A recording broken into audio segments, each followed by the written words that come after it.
नमस्कार दोस्तों, स्वागत है आपका राजंस करियर प्राइवेट लिमिटेड के ऑफिशियल यूट्यूब चैनल पर।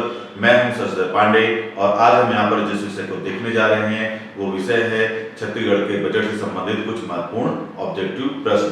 तो इस श्रृंखला का कुछ हिस्सा हमने पहले देख लिया है, अब उसके अगले कुछ महत्वपूर्ण क्वेश्चंस को हम आज यहाँ पर देखने जा रहे हैं। तो आइए देखते हैं कि अगला वो महत्वपूर्ण प्रश्न कौन सा है जो राज्य सरकार की व्यापम और पीएससी की परीक्षाओं में महत्वपूर्ण हो सकता है आपके लिए। तो पहला प्रश्न जो आज के लिए वो है कि वर्ष 2022-23 के लिए राज्य के बजट के लिए कुल कितनी धनराशि केंद्रीय बजट से प्राप्त होने का अनुमान है। तो राज्य सरकार ने क्या बताया है कि वर्ष 2022-23 के बजट में उसे केंद्र से कितनी धनराशि मिलने वाली है अनुदान के रूप में। तो उसका ऑप्शन आंसर क्या होगा, तो आपके सामने चार ऑप्शन है यहाँ पर। पहला है 44,373 करोड़ रुपए, दूसरा है 44,473 करोड़ रुपए, तीसरा ऑप्शन है 44,573 करोड़ रुपए और चौथा है 44,673 करोड़ रुपए।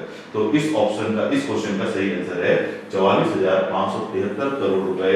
राज्य सरकार का मानना है कि उसे केंद्र से मिलने वाला है ये धनराशि।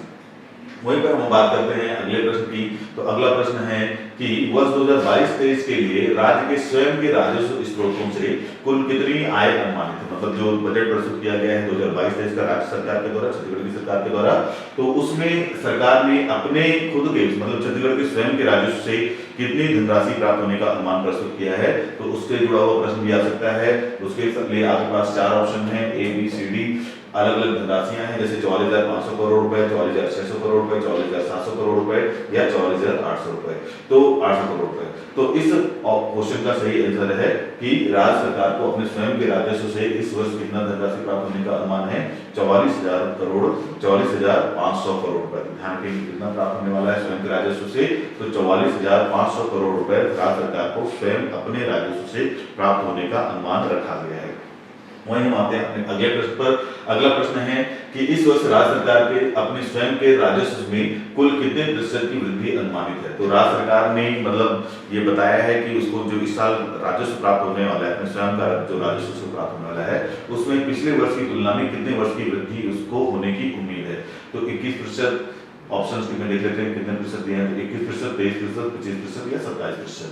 तो इसका सही आंसर है 27%। ध्यान रखेंगे कि राज्य सरकार को इस वर्ष अपने स्वयं के राजस्व में पिछले वर्ष की तुलना में कितने प्रतिशत अधिक राजस्व प्राप्त होने की आय प्राप्त होने की अनुमानित स्थिति है उसके पास, तो 27%। मतलब आपको ये ध्यान रखना है कि राज्य सरकार ने ऐसा बताया है कि पिछले वर्ष जितना उसको राजस्व प्राप्त हुआ था उससे इस वर्ष 27% अधिक राजस्व से मिलने वाला है। वहीं हम आते हैं अपने अगले प्रश्न पर। अगला प्रश्न है कि राज्य सरकार के अनुसार वर्ष 2021 में राज्य के किसानों से कुल कितने लाख मीट्रिक टन धान उत्पादित किया गया। तो इसके लिए चार ऑप्शन है आपके सामने, 97 lakh metric ton, 98 lakh metric ton, 99 lakh metric ton या 100 लाख मीट्रिक टन। तो इस प्रश्न का सही जवाब है 98 लाख मीट्रिक टन। ध्यान रखेंगे कितना, तो 98 लाख मीट्रिक टन धान उत्पादित किए जाने की बात सरकार के द्वारा की गई है। वहीं पर हम आते हैं अपने अगले प्रश्न पर। अगला प्रश्न है कि धान सहित समस्त खरीफ फसलों, लघु धान्य फसलों एवं उद्यानिकी फसलों को बढ़ावा देने के लिए राज्य सरकार द्वारा कौन सी योजना संचालित की जा रही है। तो ध्यान रखेंगे प्रश्न किसके लिए है, तो खरीफ फसलों के लिए, लघु धान्य फसलों के लिए एवं उद्यानिकी फसलों के लिए। ऐसी फसलों के लिए राज्य सरकार के द्वारा एक नवीन योजना राज्य में चलाई जा रही है। उस योजना का नाम क्या है, इस पर भी प्रश्न आ सकता है। तो इसके लिए आपके सामने चार ऑप्शन है। ऑप्शन ए कहता है, उसका नाम है राजीव गांधी किसान न्याय योजना। ऑप्शन बी है संजय गांधी किसान न्याय योजना। ऑप्शन सी है इंदिरा गांधी किसान न्याय योजना।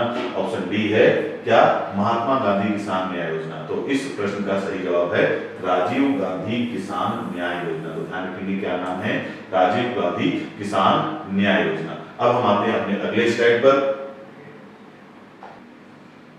तो हमारा अगला प्रश्न है कि वर्तमान में छत्तीसगढ़ में गन्ने की खरीदी किस दर पर की जा रही है। तो प्रश्न बहुत सिंपल सा है कि वर्तमान में राज्य सरकार के द्वारा राज्य में जो गन्ने का उत्पादन होता है उसको कितना न्यूनतम समर्थन मूल्य प्रदान किया जा रहा है। तो ऑप्शन ए है 345 रुपए प्रति क्विंटल, बी है 365 रुपए प्रति क्विंटल, ऑप्शन सी है 385 रुपए प्रति क्विंटल या ऑप्शन डी है 355 रुपए प्रति क्विंटल। तो इस प्रश्न का सही जवाब है 355 रुपए प्रति क्विंटल की दर से वर्तमान में राज्य सरकार के द्वारा राज्य में गन्ने की खरीदी की जा रही है। तो ये ध्यान रखेंगे न्यूनतम समर्थन मूल्य गन्ने के लिए कितना है राज्य में 355 रुपए प्रति क्विंटल। तो ये बहुत महत्वपूर्ण हो सकता है आपके लिए। आते हैं हम अपने अगले प्रश्न पर।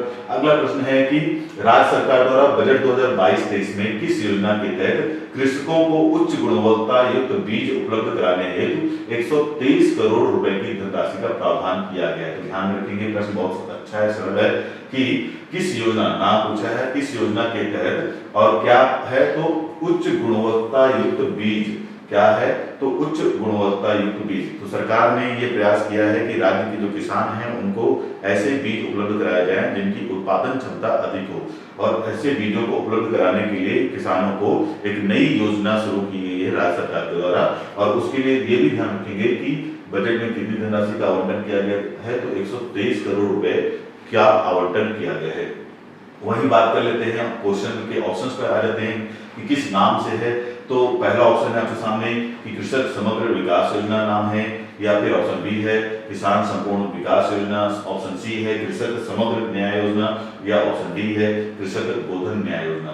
तो इस प्रश्न का सही जवाब है कृषक समग्र विकास योजना। तो ध्यान रखेंगे, राज्य सरकार द्वारा राज्य के किसानों को उच्च गुणवत्ता युक्त अधिक उत्पादन देने वाले बीजों को उपलब्ध कराने के लिए एक नई योजना चलाई जा रही है, उसका नाम है कृषक समग्र विकास योजना। वहीं हम आते हैं अपने अगले प्रश्न पर।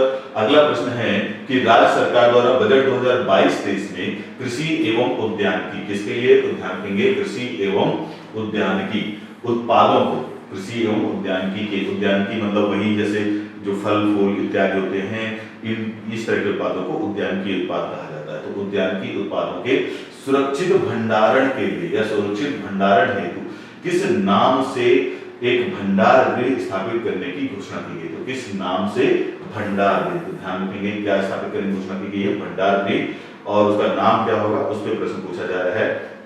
तो उसके लिए आपके सामने चार ऑप्शन है। पहला ऑप्शन है कि मल्टीपर्पज पैकिंग हॉल नाम होगा उसका, बी है इंटीग्रेटेड पैक हाउस, सी है इंटीग्रेटेड फूड हॉल, और डी है मल्टीपर्पज पैक हाउस। तो इस प्रश्न का सही जवाब है इंटीग्रेटेड पैक हाउस। ध्यान रखेंगे, बहुत महत्वपूर्ण है कि राज्य सरकार के द्वारा राज्य में उद्यानिकी फसलों और कृषि फसलों इन दोनों के सुरक्षित भंडारण के लिए एक नया भंडार गृह, एक नए तरह के भंडार गृह की स्थापना की बात की गई है, और उनका नाम क्या होगा, उनका नाम होगा इंटीग्रेटेड पैक हाउस। ये आपके लिए महत्वपूर्ण हो सकता है। इसके बाद हम आते हैं अगले प्रश्न पर। अगला प्रश्न है इंटीग्रेटेड पैक हाउस की स्थापना किस जिले में की जाएगी। मतलब अभी जो ये इंटीग्रेटेड पैक हाउस बनने वाला है, हो सकता है भविष्य में सरकार के द्वारा इसे राज्य के अन्य कई जिलों में किया जाए। वर्तमान में तो अभी एक ही जिले में इसकी घोषणा की गई है कि वर्तमान में ये अभी एक ही जिले में स्थापित होगा।